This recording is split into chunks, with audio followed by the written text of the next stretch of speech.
좋아요, 구독.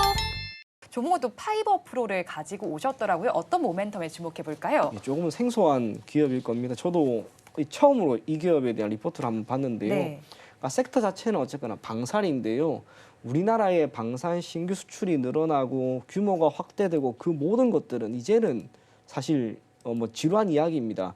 그만큼 계속해서 나아지고 있는 거죠. 자료 한번 보시게 되면 한국의 방산 수출액 추이라고 하는 게 2012년부터 계속해서 이제 늘어나고 있다가 아마 내년 그리고 올해 사상 최고를 기록할 걸로 보여집니다. 그렇다면 우리가 전방 산업에 해당하는 기업들, 뭐 하나 에어로스페이스, LIG 넥스원, 또 현대로템 그들에게 뭐 소프트웨어를 공급하고 있는 코치 테크놀로지 그리고 파이버 프로와 같은 그 미세 광섬유 활용하고 있는 관성 센서를 공급하고 있는 기업들은 계속해서 기회가 있는 거죠.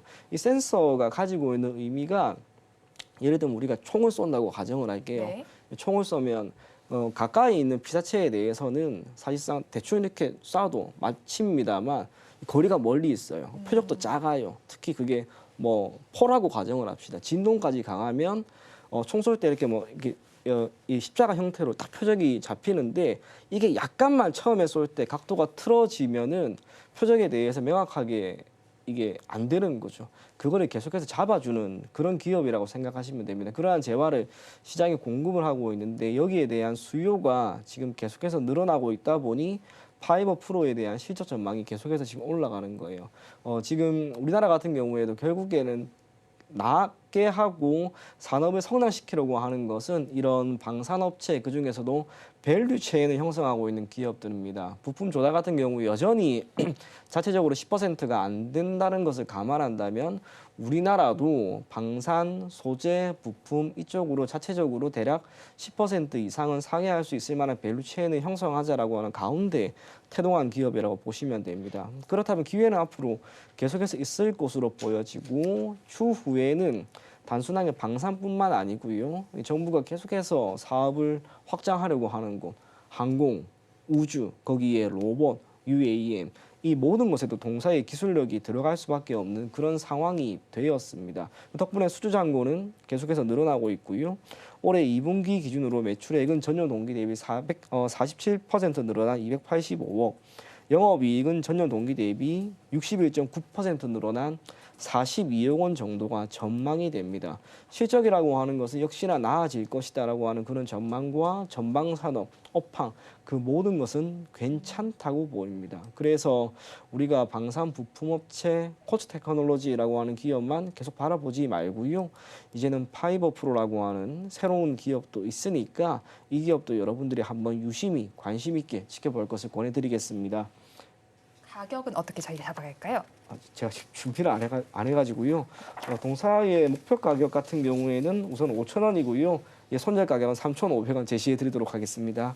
네, 원픽 종목 파이버 프로에 대한 이야기 전해드렸습니다. 이어서 대표님께서 가지고 오신 섹터와 종목 바로 이야기를 해볼게요. 자동차 부품주 중에서 가지고 오셨는데 HL 만도입니다. 그런데 키움증권에서도 이 종목을 최선호주로 좀 바라보고 있더라고요. 네, 일단은 HL 만도 같은 경우에는 최근에 테슬라 흐름도 좀 좋잖아요. 그와 관련돼서 테슬라를 또 고객사로 가지고 있는 그런 기업이기도 한데 테슬라의 부품 공급, 조향 부품을 공급을 하고 있고 또 다른 것보다 이 기업은 현대차, 지금 현대차가 6월 달에 약간은 수출 부진하다 보니 내수도 좀 부진했고 이러다 보니까 종목들이 전반적으로 살짝은 조정을 거쳤는데 현대 IPO, 인도 IPO의 법인 그 IPO에 대한 부분들에 대한 기대감은 충분히 살아 있고요. 지금 역대 최대 규모라는 평가를 받고 있는 만큼 좀 우리가 관련된 종목들은 지속 봐야 된다라고 생각을 하고 있는데 HL 만도 같은 경우에는 이제 샤시라고 해서 자동차 부품 중에서 굉장히 중요한 부품이기 때문에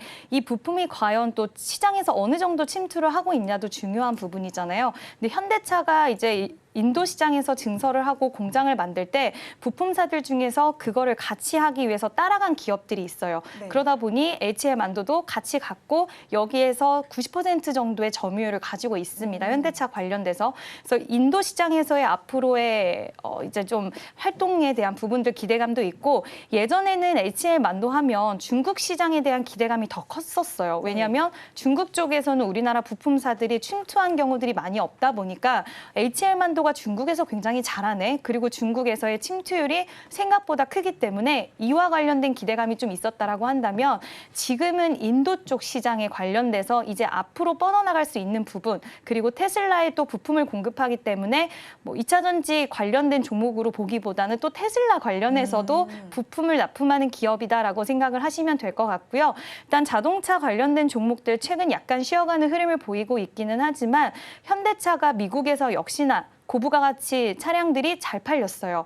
하이브리드 그리고 전기차도 잘 팔렸는데 내연기관차보다 가격적인 부분들이 좀 더 메리트가 있다 보니까 이 회사 같은 경우에도 마찬가지로 우리가 보면 되는 게 내연기관차에도 들어가는 부품이지만 부품이 하이브리드로 갈수록 전기차로 갈수록 차가 업그레이드 되면 이 셰시에 대한 가격도 같이 올라가면서 마진이 더 많이 남길 수 있는 구조를 가져가거든요. 결과론적으로 지금 현대차가 물건을 잘 팔고 있고 또 세계의 흐름이 이제 앞으로 친환경차로 갈 수밖에 없는 흐름 속에서 HL 만도가 가져갈 수 있는 이런 수익들에 대한 구조는 굉장히 잘 형성이 되어 있고 또 지금 중국과 인도 쪽에서의 이번에 1분기 실적도 괜찮았는데 주주환원 쪽으로 살짝 아쉽다라는 평가가 나오고 있긴 하지만 만약에 주주환원 정책까지도 이번에 7월 말에 밸류업 관련돼서 모멘텀이 같이 붙어준다라고 한다면 아마 주가는 추가적인 상승이 충분히 가능하지 않을까라고 보고 있고요. 최근 들어서 주가 흐름이 약간은 쉬어가는 흐름을 보여주고 있기는 하지만 일단은 어느 정도의 쉬어가는 흐름은 항상 주가는 오른 다음에는 나와주기 마련이기 때문에 지금은 우려할 만한 그런 구간은 아니라고 생각을 하고요. 지금 타이밍에서는 충분히 매수 관점으로 지켜보셔도 좋다라는 의견 드리고 싶습니다. 네, 그럼 가격 전략 간략하게 들어볼까요? 네, HM만두는 일단은 목표가 같은 경우 매수가는 43,500원 부근에서 매수를 하시면 좋을 것 같고요.